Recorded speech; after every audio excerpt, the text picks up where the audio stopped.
자, 오늘 말씀 함께 보겠습니다. 이사야서 51장 1절에서 23절. 이사야서 51장 1절에서 23절입니다.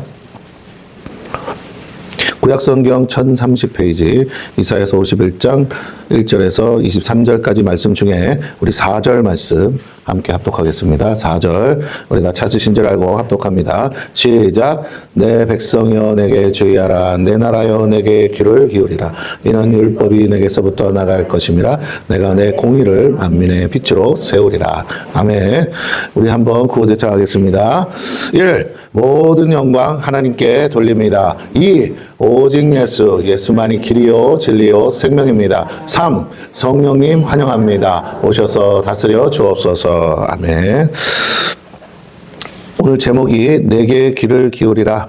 내게 귀를 기울이라는 제목으로 함께 은혜를 나누도록 하겠습니다. 자, 많은 성도들이 하나님을 믿노라 하지만 정작 하나님의 말씀에 귀 기울이는 사람은 흔하지가 않습니다. 물론 여러 가지 사정과 이유로 하나님 말씀을 가까이 하기에는 다소 어려운 점들도 있을 수 있습니다. 그러나 만약 이것이 우리의 생존과 관계된 문제이고 우리 자신의 생명과 관계된 문제라면 결코 가볍게 생각할 수 없겠죠. 무엇보다 우리가 하는 모든 일에 성패 여부가 여기에 달려 있다면 우리는 결단코 하나님 말씀을 소홀히 여길 수 없을 것이에요. 사람들마다 경험하는 것이 다소 차이는 있겠어요. 어떤 사람은 말씀을 통해서 영혼의 구원을 경험하고 어떤 사람은 말씀을 통해서 병들었다가 정말 생명을 건지는 역사를 경험하기도 하고 또 어떤 사람들은 말씀을 통해서 자기의 정말로 바닥을 치던 인생이 다시 회복하고 승리하는 것을 경험하는 사람들도 있겠고요. 무엇보다 말씀으로 정말 우리 주님처럼 마귀를 대적해서 승리하는 경우도 간혹 있을 수 있겠습니다. 이런 경험들이 각 사람마다 조금씩 차이는 있지만 우리가 모두 한 번씩은 경험할 수 있는 일이라고 믿습니다. 문제는 그렇게 말씀으로 경험한 사람은 결코 말씀을 포기하거나 말씀과 세상과 타협하지 않겠죠. 오늘 우리가 다시 한번 내가 어떻게 지금 살고 있는지 한번 곰곰이 생각해 보시고 내가 세상과 타협하고 있는지 내가 하나님 말씀대로 정말 살고 있는지 여러분 자신을 점검해 보셨으면 좋겠습니다. 오늘 본문의 말씀을 통해 우리가 한번 하나님께 귀 기울이며 그분의 말씀 앞에서는 우리 모두가 되시기를 축원합니다. 함께 봅니다. 1절입니다. 우리 같이 한번 할까요? 시작. 의를 따르며 여호와를 찾아 구하는 너희는 내게 들을지어다. 너희를 떠낸 반석과 너희를 파낸 우묵한 궁덩이를 생각하여 보라. 자, 의를 따르며 여호와를 찾아 구하는 자가 누구입니까? 그것은 오늘 본문의 내용은 포로로 끌려갔었던 이스라엘 백성 중에 남은 자들을 말하고 있어요. 이방 민족 가운데서도 자신들의 신앙을 버리지 않고 끝까지 지키며 하나님의 약속의 성취를 바라는 유대인들에 관해서 말하고 있습니다. 동시에 오늘 이 시대를 사는 우리들에 대해서도 말하고 있다고 할 수 있어요. 물론 아무나 우리라고 할 수 없고 무엇보다 교회와 성도들을 말합니다. 그리고도 그 중에서도 하나님의 약속, 곧 언약을 믿고 다시 오실 우리 주님을 기다리며 진정한 하나님의 나라와 의가 이루어질 것을 고대하는 성도, 고대하는 교회, 자신의 믿음을 지키고 세상과 타협하지 않는 성도들을 말한다고 할 수 있습니다. 예. 결코 아무나 여기에 포함된다고도 할 수 없으나 그렇다고 누구라도 포함될 수 있음도 볼 수 있습니다. 물론 그 가운데 우리는 당연히 포함되어야 하겠죠. 그런데 바로 그렇게 여호와를 찾고 하나님의 의를 따르는 자들에게 하나님은 그의 말씀을 들으라고 하세요. 우리 유명한 유대인이라면 누구나 잘 아는 것이 신명기 말씀이죠. 거기에 뭐가 나와요? 쉐마 이스라엘이라고 그러거든요. 무슨 말이에요? 이스라엘아 들으라 라는 거예요. 여러분 이게 가장 중요합니다. 우리가 성경을 듣는 거 이것이 가장 신앙에서 시작이고 첫 단추고 기본이라는 거 아시고 믿음은 어디서 생긴다고요? 들음에서 생긴다. 내가 하나님의 말씀을 들을 때 믿음이 생기고 믿음이 생겨야 구원을 받기 때문에 그렇습니다. 자, 무엇보다도 여기에 우리가 초점을 맞추셔야 돼요. 신앙의 기본이 바로 듣는 겁니다. 많은 성도들이 그들의 삶에서 실패하고 넘어지는 이유가 뭔가? 그들이 하나님의 말씀을 듣지 않아서라는 것이에요. 오늘날 옛적보다 더 하나님의 말씀을 듣기가 쉬워졌어요. 왜냐하면 우리 손에 그의 말씀을 기록한 성경이 이미 주어졌기 때문이라는 거예요. 여러분 손에 뭐가 있다고요? 성경이 주어졌어요. 문제는 이렇게 쉽게 말씀을 볼 수 있는 환경에 있음에도 성경을 보지 않는다는 것이 문제죠. 뭐 핑계는 많을 수 있습니다. 그러나 성경을 보지 않으면 그만큼 자신에게 손해가 된다는 것이 분명해요. 문제는 그걸 못 느끼는데 문제가 있는 것이죠. 여러분이 세상에서도 내가 가만히 있으면 어떻게 해요? 나보다 앞서가는 사람들 때문에 나는 가만히 있었던 것밖에 없는데 후퇴한다는 걸 느낄 거예요. 그죠? 네, 자동차가 있는데 옆차가 앞으로 가요. 그럼 갑자기 우리가 어떤 느낌이 와요? 같이 서 있다가 옆차가 가는 걸 보면서 내가 뒤로 가는 느낌 들지 않으세요? 마찬가지로 여러분이 하나님의 말씀을 읽지 않고 보지 않는 것은 내가 영적으로 후퇴하는 것과 동일한 결과가 있다라는 것이에요. 그 점을 안다면 우리는 하나님 말씀을 가까이 하는 일을 결코 소홀히 해서는 안 됩니다. 뭐 그까짓 거 목사님 설교나 들으면 되지. 예, 그럴 수도 있는데 은혜 받는 사람의 특징은 하나님의 말씀을 날마다 보고 묵상하는 사람이에요. 어느 날 갑자기 와서 성전에 앉아서 설교를 듣다가 은혜를 받는 경우는 정말 기가 막히게 수렁에 빠지지 않는 이상은 없어요. 여러분 잘 들으셔야 돼요. 주일날 모여서 예배 드리는 거가 형식이 되면 어떻게 한다고요?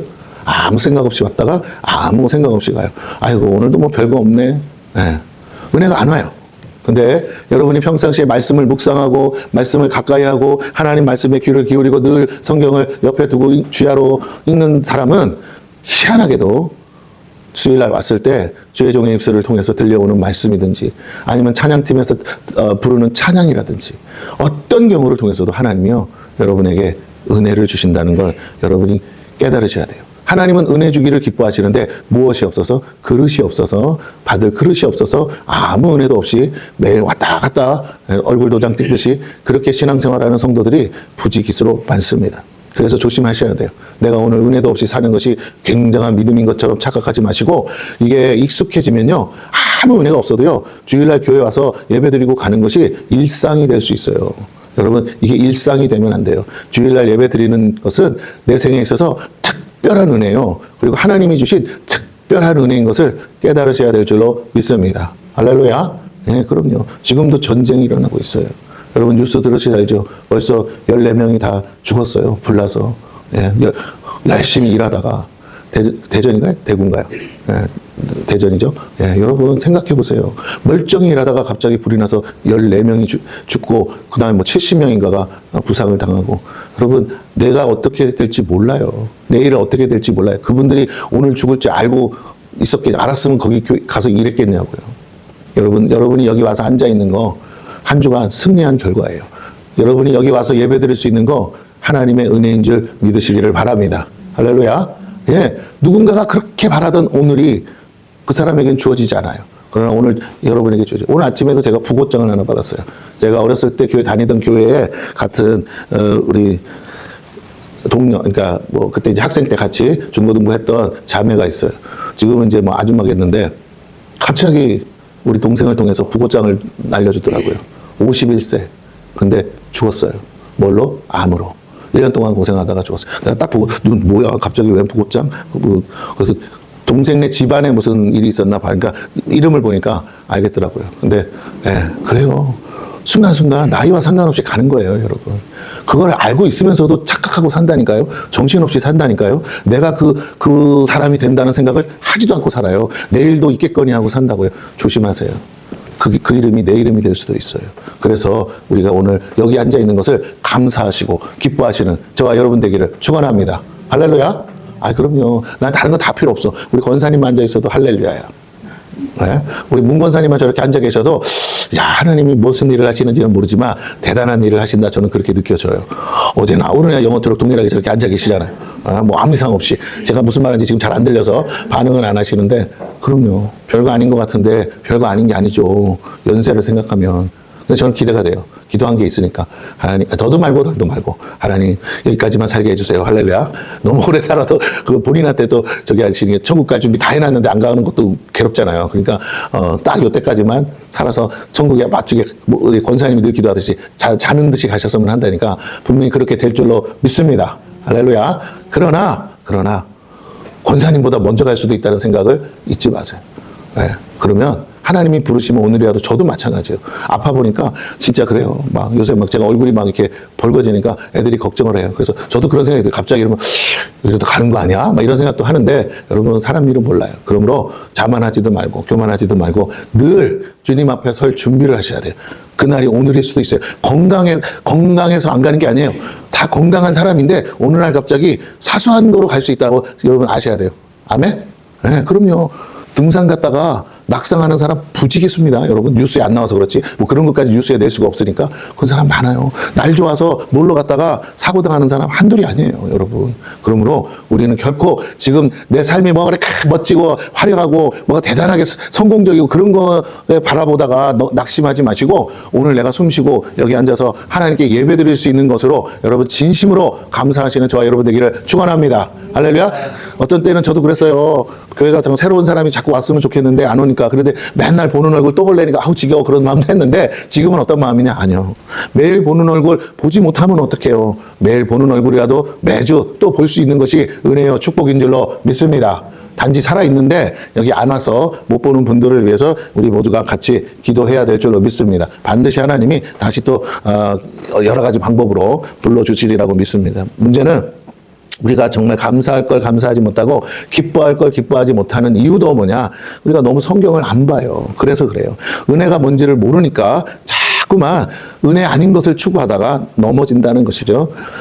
자, 이렇게 쉽게 우리가 하나님의 말씀을 볼 수 있게 우리 손에 주어졌는데 왜 자꾸 보지 않느냐? 자, 곰곰이 생각해 보니까 그 이유는 성경 말고 볼 곳이 너무 많다는 거예요. 세상이 좋아지니까 볼 곳이 너무 많아요. 저도 핸드폰 있지만 하루 종일 핸드폰 옆에 끼고 사는 것 같아요. 근데 만약 성경을 보는 것이 내 삶의 모든 성패와 직접적으로 관련이 있다면 어떻게 해야 될까라는 겁니다. 여러분 모든 성공의 잣대가 여기에 달려 있다면 여러분의 손에 있는 핸드폰을 쳐다봐야 돼요. 성경을 봐야 돼요. 근데 사람들이 그렇게 생각 안 하는 게 문제죠. 그게 믿음이 없는 거예요. 아마도 무엇보다 가장 먼저 성경을 볼 겁니다. 참으로 안타까운 건 성경에는 우리 삶의 모든 성공 가이드가 적혀 있어요. 그래서 제가 마태복음 말씀 묵상하다가 새로운 걸 막 깨달아서 우리 아침에 막 사모님에게 오늘 내가 이거 깨달았다고 막 같이 은혜를 나누기도 하는데 여러분 그래요.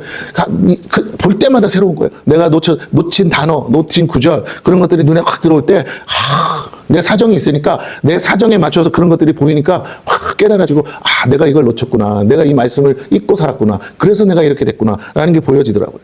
그럼에도 사람들은 이 성경을 등한히 여기고 있습니다. 일단 보지도 않고요. 그래서 섣부른 판단을 한다는 거예요. 아이고 이까지 성경 여기 뭐 있다고 이게 언제적 책인데 이러면서 안 본다는 거예요.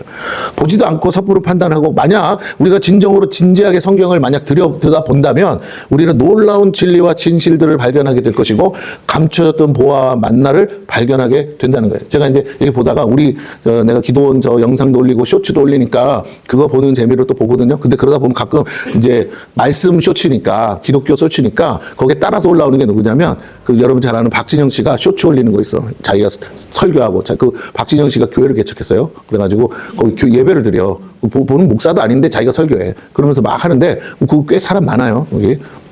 대략 내가 느낌은 한 100명 정도 앉아 있는 걸로 알고 있는데 거기에 유명한 우리가 알만한 스타들도 다 있습니다. 그런데 그 설교하는데 그 사람의 신앙관은 믿을 수 없어요. 왜냐하면 우리가 이단이라고 하는 신앙관을 갖고 있으니까. 그런데 중간중간에 그가 깨달은 걸 말씀을 가지고 이렇게 PPT 하면서 전해주는 모습은 굉장히 탁월해요. 굉장히 사람들이 혹할 수밖에 없는데 맞는 말도 해요. 그래서 보니까 이단이니까 다 틀린 건 아니고 중간에 내용은 또 맞는 말을 하는데 굉장히 은혜스러운 말도 하고 굉장히 진리를 말해. 근데 본인이 그걸 얘기하는 거예요. 여러분 생각해 보세요. 남들이 부러워할 만한 성공을 다 했어요.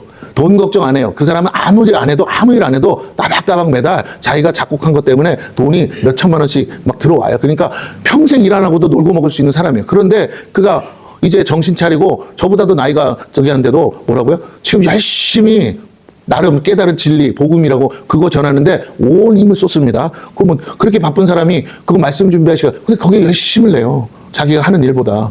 예. 그러면서 사람들을 이제 자기 성공과 그런 거 다 해봐야 허무하다는 거지. 그거보다는 이게 진짜다 하고 영혼을 구원하려는 일에 목숨을 걸고 있습니다. 예, 그런 모습 보면서 제가 부끄럽기도 해요. 목사인 나는 오히려 내 전업이 이건데 나는 저만큼 열심히 하는가. 근데 그게 뭐 복잡한 얘기를 하는 게 아니라 성경 구절을 하나하나 얘기하면서 여기서 깨달은 걸 얘기하는 거예요. 자기가 성경 말씀을 통해서 깨달은 것들을 하나씩 전해주는데 설득력이 있을 뿐만 아니라 정말 은혜가 돼요. 그 사람 2단이냐 3단이냐를 떠나서. 그래서 제가 그거 보면서 이걸 보고 많은 사람들이 또 크리스찬 중에라도 이걸 보고 도전을 받을 수도 있겠다라는 생각을 해봅니다. 아무것도 부러울 것 없는 사람이 왜 그렇게 말씀에 빠져서 하나님 말씀 전하겠다고 목사도 아니면서 왜 그렇게 열심히 할까요? 진리를 깨달았으니까. 나름 거기가 성경에 있는 말씀이 진리라고 믿어지니까 남은 인생을 거기다가 온통 쏟는 거 아니겠어요? 여러분 그렇다면 우리가 한번 생각해 봐야 돼요.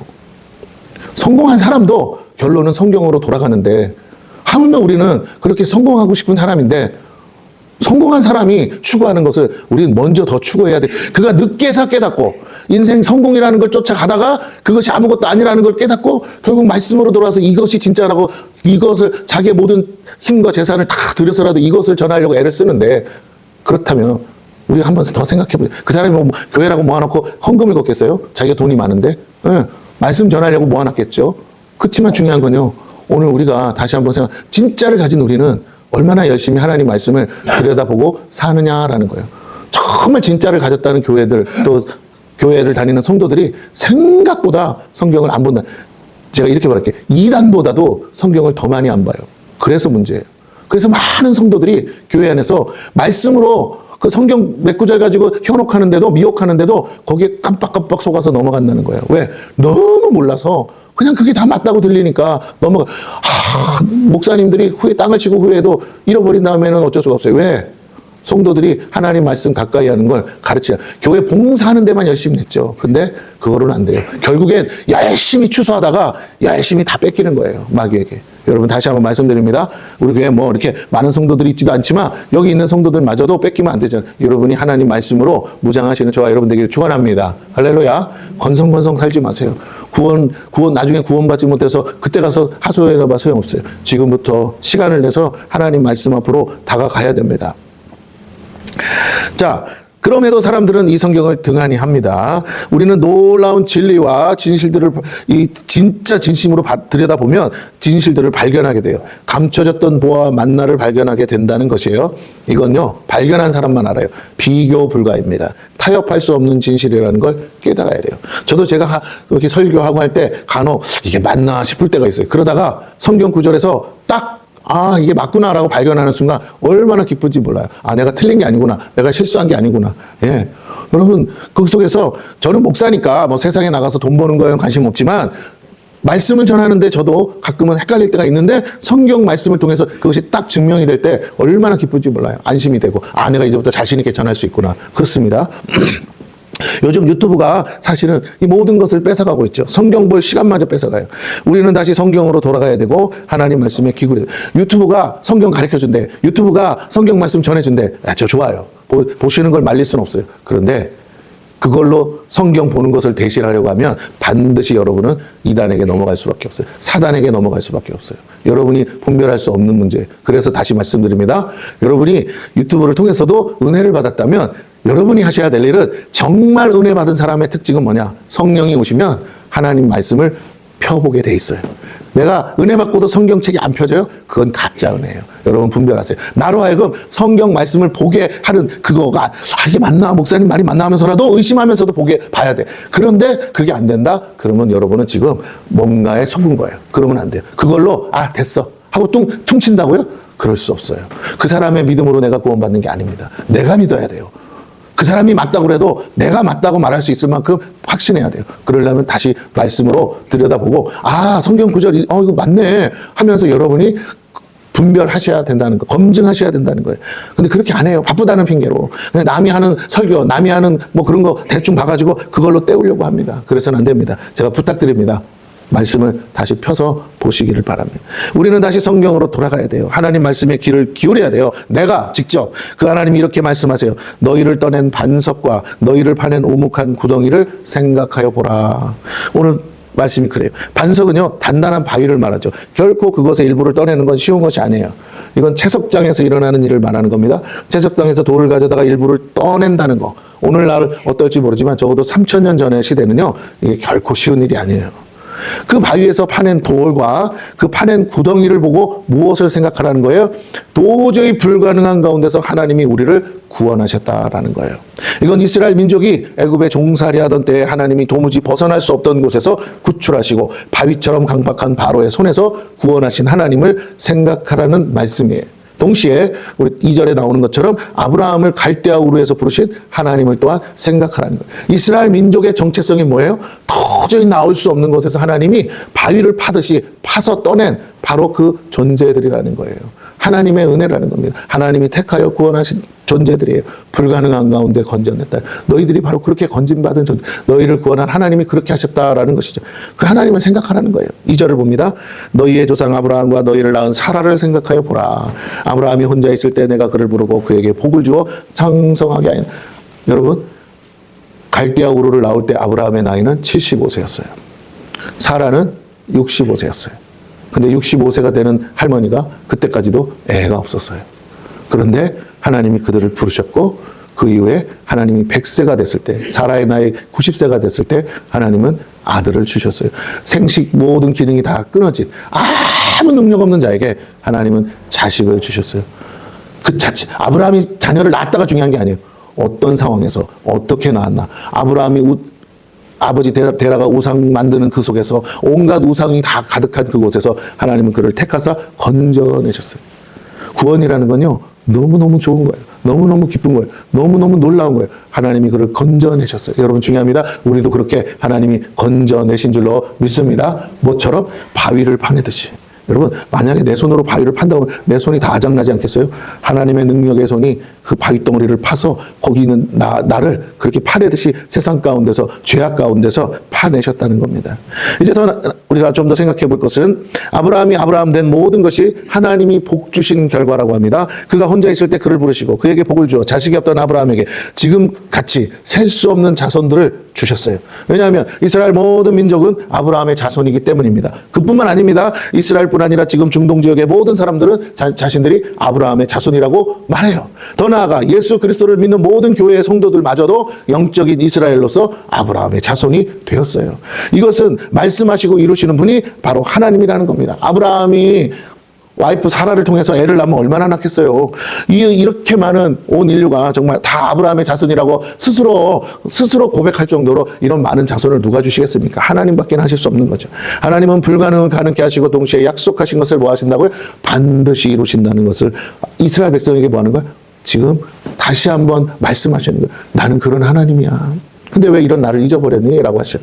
3절을 봅니다. 나 여호와가 시온의 모든 황폐한 곳들을 위로하며, 시온은 예루살렘을 말하죠. 그 사막을 에덴 같게, 그 광야를 여호와의 동산 같게 하였나니 그 가운데 기뻐함과 즐거움과 감사함과 창화하는 소리가 있으리라. 하나님이요, 그렇게 하실 거예요. 근데 지금은 어떻다고요? 황폐해졌어요. 지금은 사막 같아졌어요. 지금은 광야가 되었습니다. 기쁨의 소식이 없어요. 그러나 보세요. 아브라함을 생각하고 하나님 말씀하신 그것들을 생각해 볼 때 이런 상황 속에서도 하나님은 뭐 하실 수 있다? 다시 에덴 같고 여호와의 동산 같게 뭐 할 수 있다고요? 회복하실 수 있다. 그래서 우리를 통해서 기쁨의 찬송이 나오게 하신다는 것이, 이게 하나님의 약속입니다. 오늘 저와 여러분이 정말 그런 상황 속에 있다고 생각합니까? 그러나 걱정하지 마세요. 내가 어떻게 해서 해결하는 게 아니고 내가 어떻게 해야만 그 문제가 해결되는 게 아니라 진정으로 우리가 해야 될 일은 약속하신 하나님의 말씀을 마음으로 깊이 새기고 그것을 믿고 그것을 붙들고 그것을 놓치지 않고 하나님만을 바라보는 것이에요. 그러면 때가 되면 하나님이 그 믿음을 보시고 우리를 그 장소로 이끌어 가십니다. 인도하세요. 출애굽할 때 그 광야를 지나 이스라엘 백성을 가나안 땅에 인도하신 이가 하나님인 것처럼 오늘 우리의 삶에 무엇이 어떤지는 모르지만 우리의 삶에 마치 불기둥 같은 것이, 마치 구름기둥 같은 것이 나타나서 우리로 하여금 거기로 가도록 하나님이 이끄실 겁니다. 문제는 믿어야 돼요. 믿지 못하면요, 이스라엘 백성들처럼 40년을 모아야 된다고요? 광야를 빙빙 돌다가 광야에서 묻힐 수밖에 없어요. 저와 여러분이 지금 많이 힘든 시간들이 있을지라도 여기가 광야인 건 맞지만 광야에서 머무르면 안 돼요. 이제 가나안 땅, 축복의 땅으로 가려면 하나님을 붙들고 따라가셔야 돼요. 그래야 됩니다. 남들 신경 쓰지 마세요. 내가 하나님 따라 가면 돼요. 그 하나님께서 이스라엘의 모든 황폐한 것들을 다시 회복하신다는 약속과 동시에 구원하시겠다는 언약을 주셨어요. 그리고 오늘 우리에게 마지막 때 주님을 통해 완성하실 새 하늘과 새 땅을 의미하기도 합니다. 하나님 그렇게 모두가 포기하고 버려진 땅이라도 얼마든지 다시 회복하실 수 있다고 하세요. 4절 봅니다. 내 백성이여 내게 주의하라. 뭐라고요? 하나님께 주의하라, 주목하라. 내 나라여 내게 귀를 기울이라. 이는 율법이 내게서 나갈 것임이라. 내가 내 공의를 만민의 빛으로 세우리라. 여러분, 하나님이 공의가 뭡니까? 하나님이 나타나셔서 모든 것에 옳고 그름을 따지시겠다는 거죠. 재판하시겠다는 거예요. 심판하시겠다는 소리입니다. 그 전에 뭐 법을 다시 세우신다고 하세요. 그러니까 어떻게 해요? 하나님께 귀를 기울여야 돼요. 왜? 내가 누구인데? 내가 하나님의 백성이고 하나님의 나라이기 때문에 그렇습니다. 자, 여기서 중요한 건 하나님께서 율법을 세우시고 공의를 나타내시겠다고 하시는 것은 바로 다시 잃어버렸던 그리고 심판받아 멸망당했던 하나님의 나라를 다시 세우시겠다는 뜻이에요. 그가 바로 우리의 왕이 되신다는 걸 말합니다. 여러분, 주권이 뭡니까? 법이잖아요. 하나님이 법을 세운다는 게 뭡니까? 나라를 다시 회복하신다는 거죠. 그러게 이제 이 약속을 믿는 우리가 할 일은 무엇이에요? 그것은 바로 그의 백성으로서 그에게 주목하고 그의 음성에 귀를 기울여야 한다는 거예요. 한 나라에 왕도 있을 수 있고 대통령도 있을 수 있지만 대통령의 권세와 권위가 어디에 근거하고 있습니까? 법에, 헌법에 근거하는 거예요. 법이 있기 때문에 백성을 다스리고 국민을 다스릴 수 있는 거예요. 일개 사람에 불과합니다. 그러나 국민들이 복종하고 하는 것은 그에게 공권력이 있잖아요. 근데 그 공권력을 뭘 가지고 다스립니까? 법으로 다스리는 거예요. 국회의원들이 그렇게 끊임없이 법을 만들려고 하는 게 뭡니까? 자신들의 권세를 유지하기 위함 아니겠어요? 자, 이래서 중요한 겁니다. 여러분, 법이 있느냐 없느냐가 중요해요. 그럼 무슨 말이에요? 하나님이 법으로서 다스리는 것처럼 하나님은 하나님의 말씀으로 당신의 통치를 나타내신다는 거예요. 그러면 내가 그 말씀에 순종하고 말씀에 복종하고 말씀을 들으려 할 때 하나님은 뭐라고 하시느냐? 네가 내 백성이라 하시는 거예요. 여러분, 자식도 부모 말을 들을 때 내 자녀인 거예요. 그럴 때 착하다고 하지 뭐. 세상이 뭐라고 하든 상관없어요. 내 말 들으면 착한 거죠. 그래요. 우리가 누구의 말을 들을 건지를 결정하셔야 돼요. 내가 누구의 백성이 될지를 결정하셔야 돼요.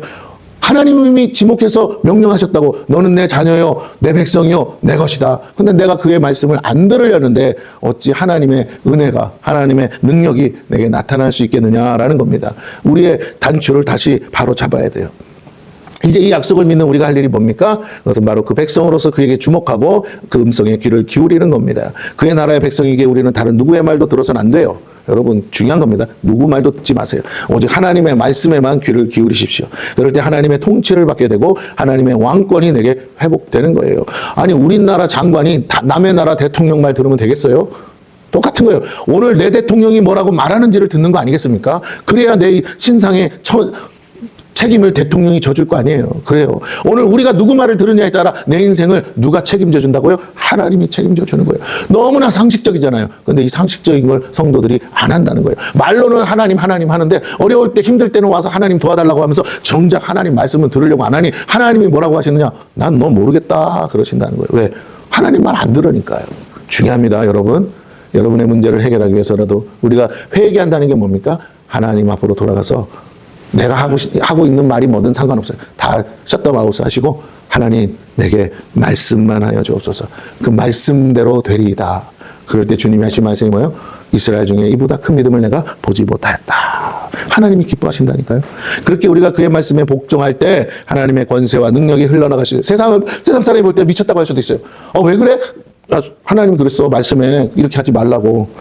막 뭐라고 할 수 있어요. 조롱하고 욕하고 비방할 수 있어요. 근데 여러분, 결과는 나중에 시간이 지나서 보면요, 내가 그거에 맞춰서 따라가다가 같이 망해요. 어차피 망할 인생들을 그 말 잠깐 그거를 잘 지내보려고 하다가 가면 같이 망하는 길로 갑니까? 지혜는요, 처음부터 아는 거예요. 저 망하는 길이라는 거 알면 아무리 뭐라고 하든 상관없어요. 친구가 와서 해도, 다 부모가 와서 해도 안 돼요. 망하는 길은 거절해야 돼요. 오늘 하나님의 말씀은 우리를 흥하게 하고 승리하게 하는 길로 인도하시는데 왜 하나님의 말씀을 듣지 않고 세상 말 듣고 사람 말을 듣느냐라는 것입니다. 우리가 그의 말씀에 복종할 때, 잘 들으세요. 복종할 때 하나님의 권세와 능력이 우리 안에서도 흘러나갈 수 있어요. 외국에 나간 대사가 지멋대로 하면 대통령이 뭐라고 했어요? 난 그런 거 시킨 적 없다고. 그렇게 돌려보내라고 하겠죠. 그러나 본인이 시켜서 하는 거라면 내가 말한 거 맞다고. 내 뜻이라고 하면 책임져 주지 않겠어요? 그래요. 내가 능력이 있는 게 아니라 우리 하나님의 능력이 계신데 그 하나님의 능력이 나를 통해서 나타나려면 나부터 하나님의 권위에 복종하고 하나님의 권세의 말씀 앞에 내가 엎드려야 되지 않겠냐는 거예요. 아니, 듣지도 않으려고 그러고 순종도 안 하려고 그러는데 무슨 하나님의 능력과 하나님의 은혜가 하나님의 축복이 나를 통해서 나타납니까? 말도 안 되는 소리죠. 그렇습니다. 우리가 이것을 안다면 우리는 그렇게 해야 됩니다. 이것이 성도들이 놓치고 있는 영적인 비밀이라는 거예요. 하나님이 나를 왜 이렇게 힘들게 하시냐고만 말하지 말고 여러분이 성경을 그렇게 자세히 읽어보았는지 하나님이 물으실 때 뭐라고 대답하실 거냐는 거예요. 내가 이렇게 기록해놨는데 너 그거 알아 몰라 그럴 때 아무 말 못하면요. 뭐 묵비권 행사가 의미가 없어요. 아니 법에 나와 있는데 그걸 몰라서 해서 뭐 몰라서 한 거니까 죄인 거예요, 여러분. 모르는 건 죄입니다. 말씀 보세요. 5절 봅니다. 내 공의가 가깝고 내 구원이 나갔은즉 내 팔이 만민을 심판하리니 섬들이 나를 앙망하여 내 팔에 의지하리라. 하나님의 말씀이 선포되고 그 약속이 성취됩니다. 그때 하나님은 공의로 세상을 심판하시고 구원받을 자와 그렇지 못할 자들이 정해진다는 거예요. 오직 하나님을 앙망하여 그의 팔을 의지하는 자들만이 그 심판의 팔에서 구원을 받게 된다는 거예요. 우리는 결코 하나님의 심판에서 자유로울 수 없어요. 누구도 예외가 아닙니다. 그때가 되면 모두 다 하나님의 심판대 앞에 설 거예요. 요즘 트럼프가 막 그러죠. 야! 동맹이라고 그러면서 와서 지들이 석유 퍼가지 내가 퍼가냐? 근데도 내가 전쟁한다고 이렇게 돈 쳐들여가지고 우리 국민들 데려다가 군인들 데려다가 이렇게 지키고 하고 있는데 몇 명이 죽었는데 아니 지들이 와서 군대 보내가지고 지키고 끌어가야 될 거 아니야. 근데 왜 안 와? 재밌는 사실은 눈치만 보고 돈 안 들이려고 그 군인들 갔다가 죽으면 자기 정치 그게 떨어지니까 인기가 떨어지니까 국민들 반대 급부가 무서워서 그냥 눈치만 보고 있다가 노발대발 했댔잖아. 이제사 일본이랑 뭐라고요? 정상회담 끝나고 나니까 일본에서요 막 적극적으로 하는 거야. 헌법에서는 안 된다는데 옛날에 아베가 그렇게 해서 군함을 보낸 적이 있거든요. 이게 편법으로. 그러니까 그렇게라도 보내겠다고 하니까요 난리가 나버렸어요. 지금 벌써 처음에 7개 나라가 이거 성명서 냈는데 이란 규탄한다 그러면서 지금 20개 나라가 동참했어요. 제일 꼬레비가 누구냐면 우리나라래요. 참 미치겠어요. 눈치 보다가 지금 진작에 좀 하지. 거기 지금 20몇 대 유조선이 우리나라 유조선 20몇 대가 거기 지금 오도 가도 못하고 있대잖아요. 그러면 뭐 2판 3판 뭐라고요? 우리가 먹고 살기 위해서라도 쳐들어가야 되는데 안 그래. 뭐 그게 말처럼 쉬운 건 아니에요. 그래서 뭐 어떤 사람들 거기 바다에 이란이 기뢰를 심어놨는데 그거 해체하는 배가 우리가 제일 잘하니까 그거 보내서 하면 된다. 그건 소해함이라고 그러는데 그거 보내야 된다고 그러는데 알고 봤더니 미국에서 이미 최첨단 소해함이 와서 다 살피고 벌써 철수했대요. 기뢰가 없대요. 기뢰를 설치하려고만 하면 그 배들을 다 폭파시켜가지고 기뢰를 설치할 배도 없고 설치된 기뢰도 없고 그래서 안전해 사실은. 가서 죽을 일도 없는데 트럼프가 그랬대잖아. 아무 문제 없어. 나 혼자서도 다 할 수 있어. 근데 동맹이랍시고 하는데 안 도와주는 거 내가 알았는데 진짠가 그런가 이번에 뭐라고요? 그걸로 떠봤대잖아. 자기가 인터뷰로 그렇게 말하더라고. 진짜 동맹인지 아닌지 떠봤대요. 야, 참으로 그래요. 하나님도 그렇게 하실 수 있어요. 트럼프 앞에서 트럼프가 미국의 대통령인데 지금 보면 미국의 대통령입니까? 전 세계 대통령 아니에요? 전 세계를 다 휘젓고 있잖아요. 그래서 말씀드리는 거예요. 사람도 그렇게 할 수 있는데 강력하면 하나님이 오늘 온 세상을 다스리면서 누가 내 편이냐? 누가 내 백성이냐? 누가 내 말을 듣느냐? 누가 내 말에 귀를 기울이느냐? 하나님이 지금 불꽃 같은 눈으로 보고 계시다는 거예요. 두고 보자. 내가 일을 가누고 있다 하신다는 거예요. 그때가 오면 심판하시겠다고 하지 않습니까? 그럼 우리는 정신을 바짝 차려야 될 줄로 믿습니다. 우리는 결코 하나님의 심판에서 자유로울 수 없어요. 그때가 되면 모두 심판대 앞에 섭니다. 어떤 모습으로 설지 우리에게 달렸어요. 어떤 사람은 하나님의 말씀에 너무 집중하고 잘 들어서 그때 심판대 앞에 갇힐 때 뭘 하느냐? 상을 받는 거야. 상. 너는 잘했어. 그런데 하나님 말씀 평상시에 기똥으로도 안 듣다가 어떻게 갔더니 무서워서 갔더니 뭐라고요? 얘라 이놈아 하고 몽둥이나 맞는다는 거죠. 오늘 우리가 다시 한번 정신 차려야 됩니다. 우리가 지금 어떤 모습으로 설지를 결정하셔야 돼요. 예? 이해가 되십니까? 예. 세상에서도 줄을 잘 서면 떡국물이라도 떨어지는 것처럼 세상 사람들도 우리가 보면서 판단할 수 있다면 우리 자신, 우리의 영혼의 문제에 있어서 우리는 어떻게 해야 될지 나 자신부터 결정하시고 시작하셔야 될 거예요. 이 약속을 믿고 지금부터 자신을 준비하는 자만이 온전히 구원을 보장받게 됩니다. 그건 한 가지예요. 하나님 말씀에 귀를 기울이시고 그분의 구원하심을 믿고 그를 의지하며 그의 공의하심을 믿는 거죠. 하나님을 믿는 자들만이 온전히 하나님이 보시기에 합당한 삶을 살게 되고 그 합당한 삶을 살기 위해 여호와의 율법을 주야로 묵상할 수밖에. 여러분 세상 눈치 보지 마세요. 눈치 보다가 더 괘씸죄에 걸려요. 무슨 말인지 아시겠어요? 요리 살피다가 계산기 두드려가면 그러면 안 돼요. 오늘 여러분 주변에 그런 사람이 있다고 하면 얼마나 짜증나요. 저게 이렇게 살피다가 지 유리한 것만 딱 분리하면 이렇게 싹 빠지고 얼마나 얌체 같아요. 여러분 그러면 안 됩니다. 사람이 의리가 있어야 돼요. 손해 볼 줄 알아도 한번 정해졌으면 믿고 가는 거죠. 예, 이게 필요해. 그럴 때 뭐예요? 마침내 지금은 굉장히 힘들지만 마침내 승리하고 나면 그때는 뭐라 모든 것이 보상으로 다 주어지기 때문에 그렇습니다. 오늘 저와 여러분이 하나님의 그 축복 가운데 있기를 축원합니다. 당장은요 하나님이 뭐 안 하시는 것 같아요. 왜? 하나님이 그냥 달아보고만 계시다가 마지막 순간에 딱 하시면요 모든 것이 게임 끝이 됩니다. 그때 우리가 누구 편에 있느냐에 따라서 우리는 아무것도 안 했을지라도 정말 말 한마디 잘했는데도 천냥빚을 갚듯이 하나님의 은혜와 축복이 올 수 있다라는 것이에요. 하나님을 믿는 자들만이 온전히 하나님 보시기에 합당한 삶을 살게 되고 그 합당한 삶을 살기 위해 여호와의 율법을 주야로 묵상할 수밖에 없어요. 주야로 묵상하면 어떻게 된다고요? 형통하리라. 이것이 구원받을 자와 그렇지 않은 자로 나뉘는 키워드예요. 오늘날 교회를 다니면서 누가 구원받을 자인지 아닌지는 분명히 여러분이 하나님 말씀을 보는지 안 보는지가 결정 타임입니다. 하나님이 그렇게 보신다고요. 우리의 구원의 문제가 바로 우리 손에 들려진 성경에 의해 결정된다면 어찌 성경을 보자 들고 다니라고 준 게 아니라는 거예요. 보라고 주신 거예요. 6절 너희는 하늘로 눈을 들며 그 아래의 땅을 살피라.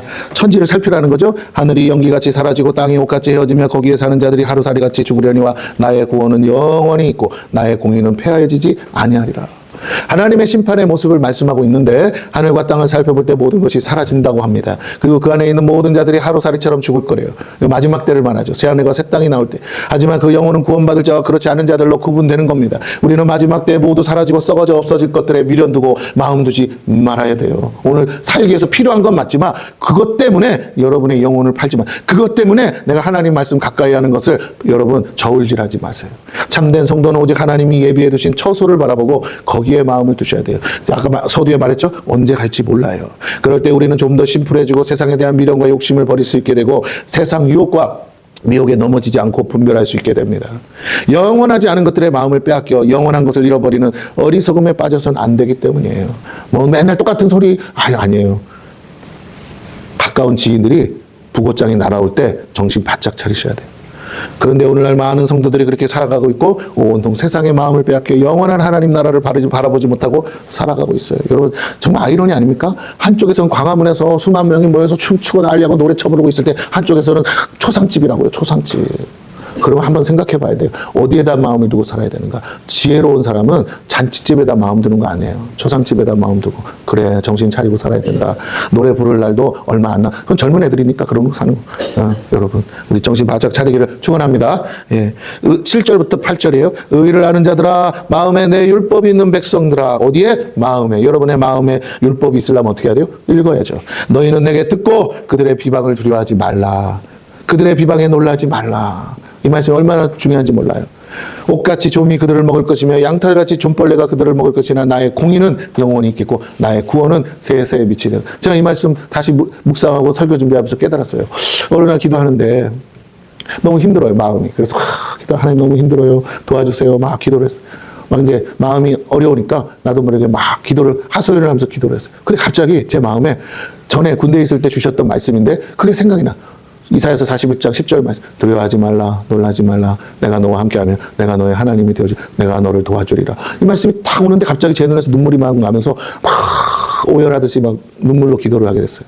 하나님 그래요 두려워요 놀라요 무서워요 막 이런 말들이 나오는 거예요. 어린 나이처럼. 근데 사실 내 마음이 있는 거죠. 사람이니까 이러다가 어떻게 잘못될까 하는 생각들이 막 들어오니까 감당을 못하겠더라고요. 내 힘으로 해결할 수 있는 건 하나도 없고 하나님만 바라봐야 되는데 이 막막하고 답답하고 사방에 우리가 쌓인 것 같은 때 그 말씀이 탁 생각이 나는데 그냥 무심코 생각이 나서 내가 기도하면서 말을 했는데 갑자기 그 내 영혼이 막 울면서 기도하는데 하나님이 말씀하시는 것처럼 들리는 거예요.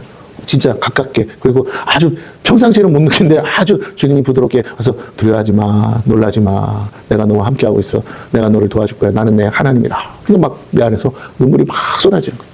그런데 이 말씀을 다시 그 일이 먼저 있었고 이 말씀을 보는데 하나님 말씀 내가 두려워하지 말 거를 두려워하고 지금 살고 있구나. 놀라지 말 것을 내가 놀라고 있구나. 진짜 놀라야 되고 두려워야 될 것은 하나님 말씀인데 내가 엉뚱한 것에다가 아직 일어나지 않은 것들을 생각하면서 염려하고 걱정하다가 내가 스스로 아무 일도 없는데도 내가 스스로 마음이 무너져서 이러고 있구나 생각을 했어요.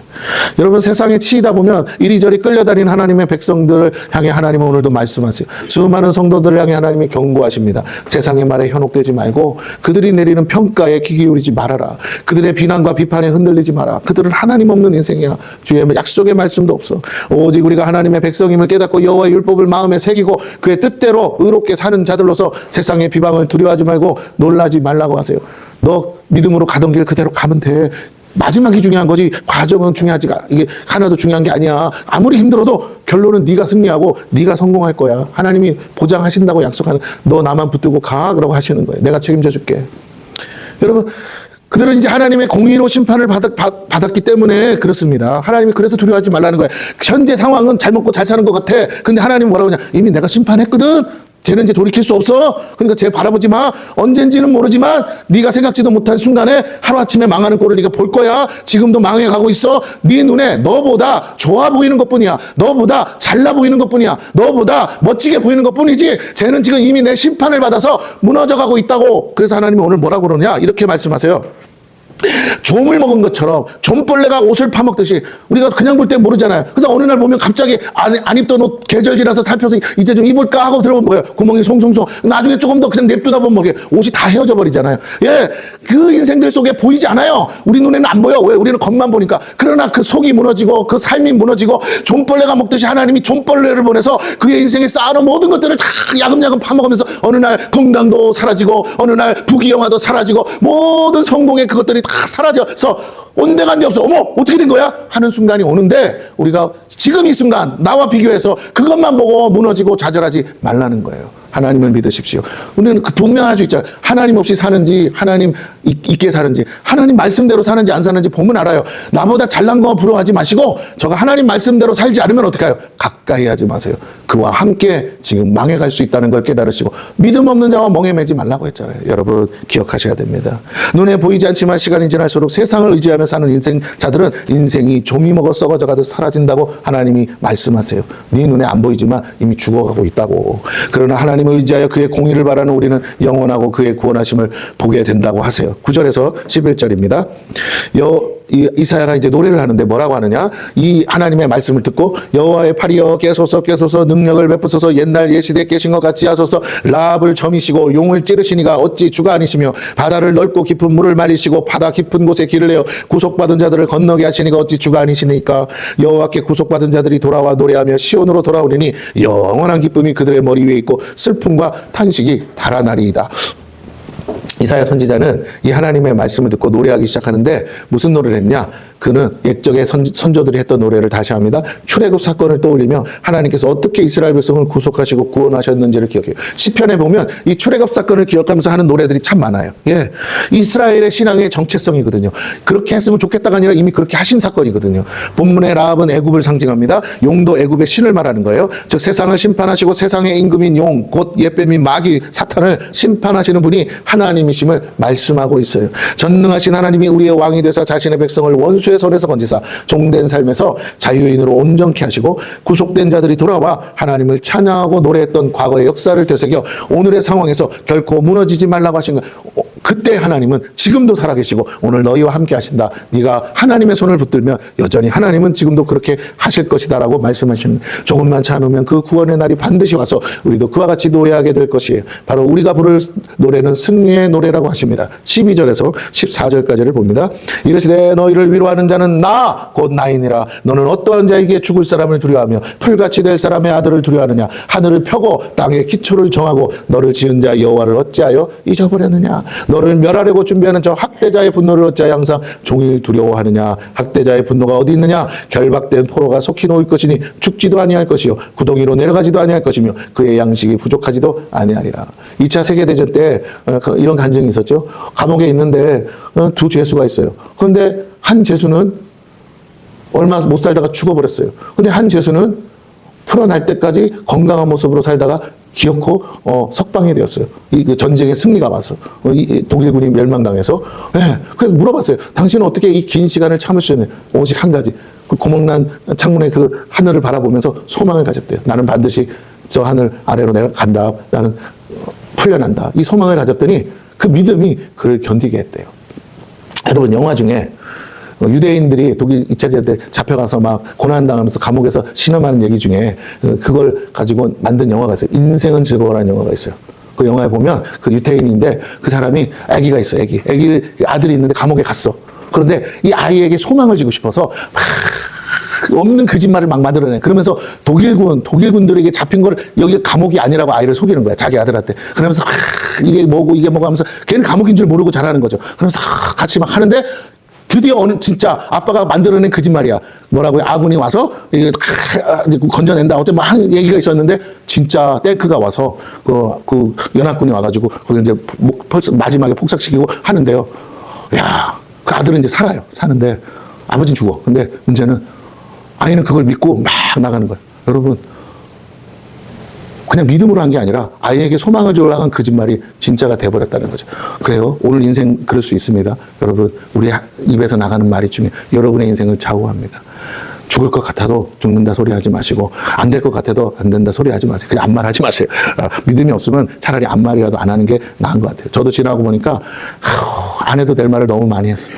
하나님이 계신데 목사가 하나님이 계시다는 믿음으로 가는 게 아니고 죽는다 소리 너무 많이 하는 것 같아요. 그래서 회개했어요. 저도 한 주간 이 말씀 묵상하다가 하나님 죄송합니다. 내가 쓸데없는 말 너무 많이 했네요. 아이고 죽지는 않았는데 복이 안 오네요. 그래서 내가 입술을 내가 다시 다물었어요. 내가 좋은 말은 차마 못하더라도 없는 말 하지 말고 안 되는 말 부정적인 말 하지 말자. 여러분 중요합니다. 오늘 말씀을 다시 한번 더 우리가 무엇을 두려워하고 있습니까? 우리 앞에 눈앞에 나를 괴롭히는 현실, 나를 괴롭히는 사람, 나를 괴롭히는 어떤 상황, 그걸 두려워하고 있습니까? 하나님 말씀하세요.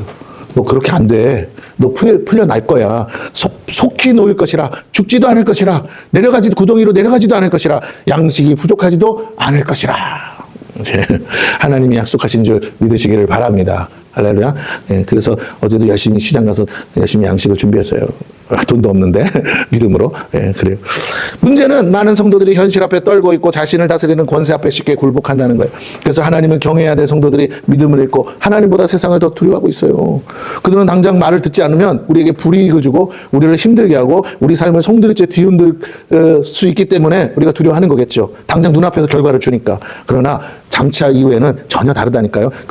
여전히 그들도 하나님의 심판 아래, 통치 아래 있어요. 그들은 멸망으로, 우리는 승리로. 먹고 사는 문제 앞에 누가 담대할 수 있겠습니까? 이 모든 원인이 하나님을 잊어버렸기 때문에 그렇게 된다는 거예요. 하나님이 하신 일을 잊어버렸기 때문에 우리가 세상을 두려워하는 거예요. 결국에 하나님이 하신 일을 잊은 이유가 성경을 묵상하지 않은 탓입니다. 본 적은 있지만 다 잊어버렸죠. 여러분 가끔 보면 성경 보다 보면 어머 여기 이런 구절이 있었네 하고 새삼스럽잖아요. 내가 성경을 도대체 몇 번을 봤는데도 우린 잊어버려요. 내가 자꾸 잊어버린다는 사실을 잊어버리지 마세요. 할렐루야? 뭐라고요? 내가 망각하고 까먹고 잊어버린다는 사실을 잊어버리지 마세요. 다 알고 있을 것처럼 말하지 마세요. 막상 어디 있는데 펴보라 그러면 못 피잖아. 그러니까 다시 말씀으로 돌아가세요. 하나님의 말씀을 가까이 하지 않은 죄가 결국 우리 스스로 세상에 굴복하며 살도록 만든다는 거예요. 종일 세상을 두려워하며 정작 진정으로 두려워야 될 하나님을 잊어버렸다는 것입니다. 하나님이 모든 상황에서 우리를 위로할 자는 오직 하나님밖에 없음을 강조하세요. 그리고 아무것도 아닌 인생들을 두려워하지 말라고 하세요. 창조주 하나님이 우리 하나님이시고 우리 아버지이심을 기억하라는 것이죠. 이것이 매우 쉽고 단순한 것 같지만 이걸 진심으로 믿고 사는 사람과 그렇지 않은 사람의 차이는 여전히 무엇을 두려워하며 사는지를 보면 확연하게 알 수 있다는 겁니다. 여러분은 무엇을 두려워하며 사는지 성경책 펴놓고도 세상이 여전히 두려우면 안 돼요. 세상이 하나님보다 더 두렵다면 우리는 이미 하나님을 잊고 살고 있는 거예요. 다시 말씀으로 돌아가 여호와 하나님이 행하신 일을 보고 기억하고 믿어야 합니다. 그렇지 않으면 우리는 결코 그렇게 두려워하는 세상으로부터 자유할 수 없어요. 우리가 무엇을 두려워하든 두려워하는 것에 우리는 어쩔 수 없이 굴복할 수밖에 없기 때문입니다. 내가 하나님 앞에 굴복해야지. 하나님 말씀 앞에 굴복해야지. 내가 어떻게 세상 앞에 굴복합니까? 그것은 내가 믿음 없다는 증거입니다. 이 두려움의 대상을 하나님으로 바꾸는 게 믿음이고 신앙이에요. 15절과 16절입니다. 나는 내 하나님 여호와라 바다를 휘저어서 그 물결을 뒤흔들게 하는 자이니 그의 이름은 만군의 여호와이니라. 내가 내 말을 내 입에 두고 내 손 그늘로 너를 덮었나니 이는 내가 하늘을 펴며 땅에 기초를 정하며 시온에게 이르기를 너는 내 백성이라 말하기 위함이니라. 여러분 진정 전능하신 만군의 여호와 하나님의 백성의 특징이 뭐라고 하십니까? 하나님의 말씀을 우리 입에 둔 자라는 거예요. 내가 내 입에 내 말을 두었대요. 그러면 하나님은 뭘로 판단하시느냐? 네 입에 내 말이 있으면 내 백성이야. 그러나 네 입에서 내 말이 나오지 않으면 너는 내 백성 아니야. 네. 여러분, 아군과 적군이 너무 명확하지 않아요? 우리가 군대 가면 알지만 적인지 아군인지 어떻게 합니까? 암고를 외치라고 그래요. 여기서 코끼리 하면 뭐가 나와야 돼. 짜고 암고가 있어. 그러면 그걸 말하면 뭐라고요? 적인지 아군인지 안다는 거죠. 오늘 내 입에 하나님이 암고를 주셨다고요. 하나님의 편인지 사단의 편인지 내게 하나님의 약속의 말씀을 넣어줘서 그걸 내가 말하면 어떤 상황에서도 두려워하지 말라, 놀라지 말라, 내가 너와 함께하리라, 내가 너의 하나님이 됨이니라. 그 약속의 말씀을 외치는 자는 오호 내 백성 하나님이 거기서 건져주시고, 그러나 아이고요 죽겠어요 나 죽어요 하나님 도대체 어디 계신 거예요? 그러면 하나님 뭐라고 하시나요? 나는 너 모르겠는데 너 왜 자꾸 그런 소리 하지?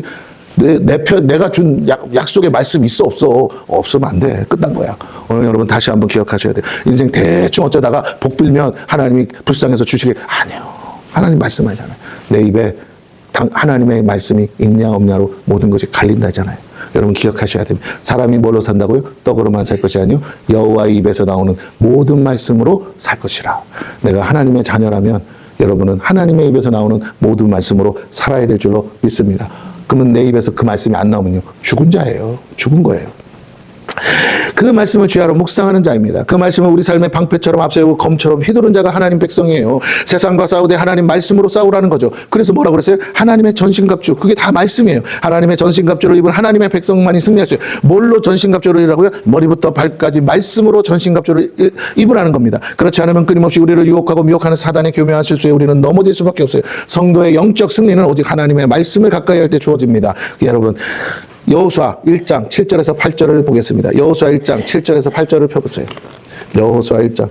여러분, 모세가 이미 죽었어요. 모세가 이제 떠났습니다. 이제 이 백성을 끌고 갈 사람은 여호수아 한 사람밖에 없어요. 여호수아는 어떤 사람입니까? 모세를 따라다니는 몸종에 불과했어요. 그런데 그 여호수아에게 하나님이 두려움 속에 있던, 두려워 떨고 있던, 내가 어떻게 모세도 감당하기 힘들었던 이 백성을 내가 어떻게 감당합니까? 할 때 하나님이 주신 답이 뭐냐? 여호수아 1장 7절부터 읽습니다. 뭐라고 하십니까? 같이 시작. 오직 강하고 극히 담대하여 나의 종 모세가 내게 명령한 그 율법을 다 지켜 행하고 우로나 좌로나 치우치지 말라. 그리하면 어디로 가든지 형통하리니 이 율법책을 내 입에서 떠나지 말게 하며 주야로 그것을 묵상하여 그 안에 기록한 대로 다 지켜 행하라. 그리하면 내 길이 평탄하게 될 것이며 내가 형통하리라. 아멘. 여러분, 모세 하나님이 모세를 통해 주신 말씀을 내가 묵상하면 그 하나님이 나의 하나님이 되어주시네요. 오늘날도 마찬가지예요. 그 하나님이 이스라엘의 하나님이 되어준 것처럼 그 하나님이 오늘 우리도 이 말씀을 주야로 묵상하면 나의 하나님이 되어주신대요. 좌로나 우로나 치우친다는 게 뭐예요? 이 말 들어보고 저 말 들어보고. 여러분 그러지 마세요. 왔다리 갔다리 하는 인생은 아무짝에 쓸모없어요. 오늘 우리는 올곧게 그냥 세상이 미련하다고 할지라도 그냥 나는 심지가 굳은 사람처럼 뭐라고? 하나님 말씀만 난 들을 거야 하고 사실은 저와 여러분 되길 바랍니다. 예수님을 시험하는 마귀도 결국엔 어디 앞에 굴복했어요? 하나님 말씀 앞에 굴복했어요. 주님이 뭐라고 말했다고요? 기록되었으되. 하나님의 말씀을 가까이 하는 자에게 하나님의 능력의 손이 덮으시며 보호하신다는 걸 믿으시기 바라요. 예수님이 그랬어요. 예수님 예언이 와서 예언하지 않으시고요. 환상이 와서 환상으로 말하지 않았어요. 뭐라고요? 예, 선지자들을 통해 주신 기록되었으되. 기록된 말씀 밖에는 마귀를 물리칠 수 없어요. 17절에서 20절입니다. 여호와의 손에서 그의 분노의 잔을 마신 예루살렘이여 깰지어다 일어설지어다. 깨래요. 깨어나래요. 내가 이미 비틀거림치게 하는 큰 잔을 마셔 다 비웠도다. 예, 분노의 잔을 마셨어요. 그래서 심판받은 거죠. 내가 낳은 모든 아들 중에 너를 인도할 자가 없고, 낳은 아들 중에 나를 인도할 자가 없고, 내가 양육한 모든 아들 중에 그 손으로 너를 이끌 자가 없도다. 얼마나 안타깝습니까? 이 두 가지 일이 너에게 닥쳤으니 누가 너를 위하여 슬퍼하랴? 곧 황폐한 멸망이요 기근과 칼이라. 누가 너를 위로하랴? 내 아들들이 곤비하여 그물에 걸린 영양같이 온 거리 모퉁이에 누웠으니 그들에게 여호와의 분노와 내 하나님의 견책이 가득하도다. 제가 앞에 부고장을 받았다고 51세에 죽었어요. 젊은 나이에, 꽃다운 나이에. 우리 어머니도 53세에 돌아가셨는데, 근데 뭐라고요? 그 부모님이 살아계실 거 아니야. 그러면 그 부모가 죽을 때 누가 장례를 치러줘? 이거 얘기하는 거예요 지금. 하나님의 저주가 임하고 심판이 임하니까 어떻게 됐느냐? 내가 먼저 저주받아 죽는 게 아니고 내 자녀들, 내가 기른 자녀, 내가 낳은 자녀들이 먼저 심판을 받아 몰살당했다는 거예요. 그래서 내가 이 고통 가운데 있는데 아무도 나를 위로할 자가 없고 아무도 나를 책임져 줄 자가 없다는 것입니다. 여러분, 하나님이요 그냥 한 번 심판으로 딱 죽이는 거로 끝난 게 아니라 이 고통을 하나님을 떠난 시간만큼 맛보게 한다는 거예요. 죽고 싶어도 못 죽는 거야. 고통 속에서, 괴로워서. 여러분, 이게 중요하잖아요. 다시 말씀드립니다. 우리가 그런 삶이 돼서는 안 돼요. 아무도 돌아보지 않고 아무도 찾아와 주지 않고 아무도 위로할 자 없는 삶, 얼마나 불행합니까? 하나님을 잊고 하나님 말씀을 버린 이스라엘이 당한 문제는 하나님의 진노의 잔을 마셔 징계와 심판을 받았습니다.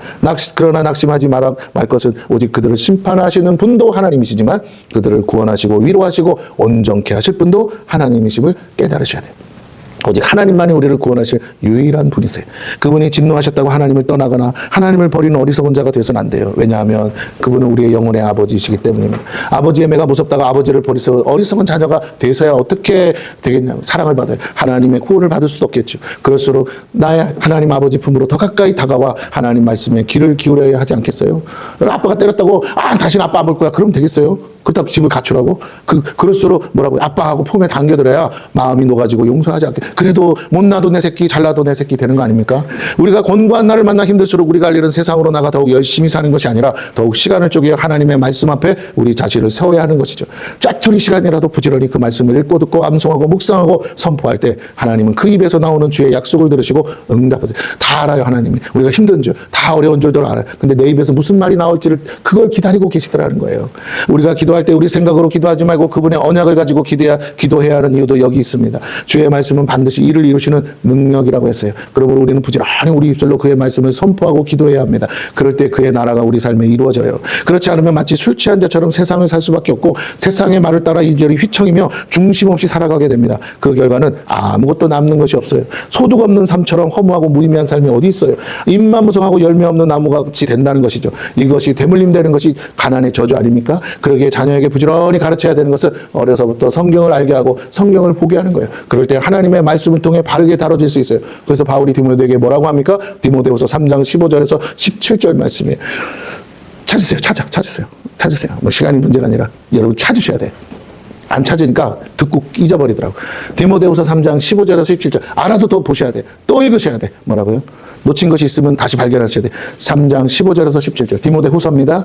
3장 15절에서 17절. 자, 같이 읽습니다. 시작. 또 어려서부터 성경을 알았나니 성경은 능히 너로 하여금 그리스도 예수 안에 있는 믿음으로 말미암아 구원에 이르는 지혜가 있게 하느니라. 모든 성경은 하나님의 감동으로 된 것으로 교훈과 책망과 바르게 함과 의로 교육하기에 유익하니 이는 하나님의 사람으로 온전히 모든 선한 일을 행할 능력을 갖추게 하려 함이라. 여러분, 자식에게 잔소리하는 것보다요, 자식이 매일 성경 묵상하고 성경 보는 삶을 가르치는 것이 더 중요하다는 거예요. 그러면 내가 잔소리 안 하고 안 가르쳐도 지가 말씀보다 깨닫고 지가 말씀보다가 뒤집어지고 지가 말씀보다 믿음으로 살게 돼요. 오늘 뭐라고요? 믿음으로 말미암아 구원에 이르는 지혜가 있대요. 오늘 여러분의 삶에 구원받아야 될 영역들이 얼마나 많습니까? 그 지혜가 어디 있다고요? 내 삶을 구원할 지혜가 영혼뿐만 아니라 내 상황과 내 삶을 구원할 지혜가 성경에 있다고 분명히 바울이 디모데에게 가르치고 있지 않습니까? 사람의 힘으로 되는 게 아니에요. 오직 주님의 말씀만이 우리를 바로 세울 수 있어요. 21절에서 23절을 읽겠습니다. 봅니다. 그러므로 너 곤고하며 포도주가 아니라도 취한 자여 이 말을 들으라. 우리가 인생이 그렇잖아요. 내 주 여호와 그의 백성의 억울함을 풀어주시는 내 하나님이 이같이 말씀하시되 보라 내가 비틀거림치게 하는 잔 곧 나의 분노의 큰 잔을 내 손에서 거두어서 내가 다시는 마시지 못하게 하고 뭐 할 때? 내 입에서 주의 말씀이 나올 때 그 잔을 너를 괴롭게 하던 자들의 손에 두리라. 원수의 손에 두신대요. 그들은 일찍이 내게 이르기를 엎드리라 우리가 넘어가리라 하던 자들이라. 예, 우리를 타고 넘을 자들이었어요. 너를 넘어가려는 그들에게 내가 내 허리를 땅과 같게 길거리와 같게 하였느니라 하시니라. 예, 우리가 세상 앞에 굴복하고 세상 사람 앞에 굴복했던 시간들이 있어요. 두려워서 놀라서. 그런데 하나님 네 입에서 내 말을 붙들고 내 말을 선포하며 네가 나의 하나님의 자녀인 것을 나타내면 내가 그들을 치고 너를 넘어가려던 그들에게 내가 다시 뭐라고요? 분노의 잔을 쏟으리라고 하신다는 거예요. 하나님이 나를 치려고 했던 그 몽둥이를 거두시고 오히려 나를 때리려고 했던 그들에게 몽둥이를 돌리신다는 거. 왜? 내가 하나님의 자녀라는 게 증명됐으니까. 오늘 우리가요, 자꾸만 주여만 외칠 게 아니라 주님이 계세요. 주여 주여 한다고 다 천국 들어가는 게 아버지의 뜻대로 행하는 자라 그랬잖아요. 그러면 아버지의 뜻은 어디 있는데? 성경에 있죠. 그러니까 주님이 원하는 거 주여 주여 이것만 외치는 걸 원하는 게 아니라 제발 성경 좀 보고 하나님 말씀이라고 하라고 하면 하고 하지 말라고 제가 하는 신용이라도 해봐. 그 말이라도 네 입으로 말해봐. 하나님, 나 이제 이렇게 살 거야. 하나님이 이렇게 하라고 그랬어. 그 말이라도 하라는 거예요. 네 삶의 기준이 하나님의 말씀이라는 그것을 시인하라는 거예요. 고백하라는 거예요. 마음으로 믿어 의에 이르고 입술로 시인할 때 구원에 이르리라 약속했다. 그러니 제발 네 입으로 말해라. 주의 이름을 부르는 자는 구원을 얻으리. 예, 우리가 주님의 이름을 부르고 주님의 약속의 말씀을 내가 선포할 때 하나님은요, 내가 뭔가를 해서가 아니라 그걸 당신이 내 입에서 듣고 싶으시다는 거예요. 내 새끼면 날 닮아서 내가 할 말 할 거 아니야. 내가 듣고 싶은 말 좀 하라고. 예, 오늘 저와 여러분이 이것을 깨닫기를 바랍니다. 성경만 무조건 보라는 게 아니라 그 말씀이 여러분의 입에 있기를 축원합니다. 말씀 맞춰요. 말씀을 가까이 하세요. 귀를 기울이세요. 그럴 때만 하나님의 도우심과 구원하심을 온전히 경험하게 됩니다. 오직 여호와 하나님만을 두려워하고 경외할 때 우리의 삶은 분명하게 되고 술 취하도 방황하지 않게 됩니다. 하나님의 약속을 기억하시고 되새기고 부지런히 주야로 묵상하세요. 언제 되냐고 조급해하지 마시고 끝까지 하나님 말씀을 붙드세요. 그 말씀을 우리 삶의 전면에 내세우십시오. 여러분이 말씀 뒤로 숨을 때 하나님이 앞서십니다. 그걸 기준으로 살아가세요. 그럴 때 매 순간 도우시고 구원하신 하나님의 팔을 경험합니다. 하나님이 나와 함께 하심을 맛보게 될 거예요. 모두 하나님과 함께 동행하는 생명의 빛센터교회 성도들 되시기를 축원합니다.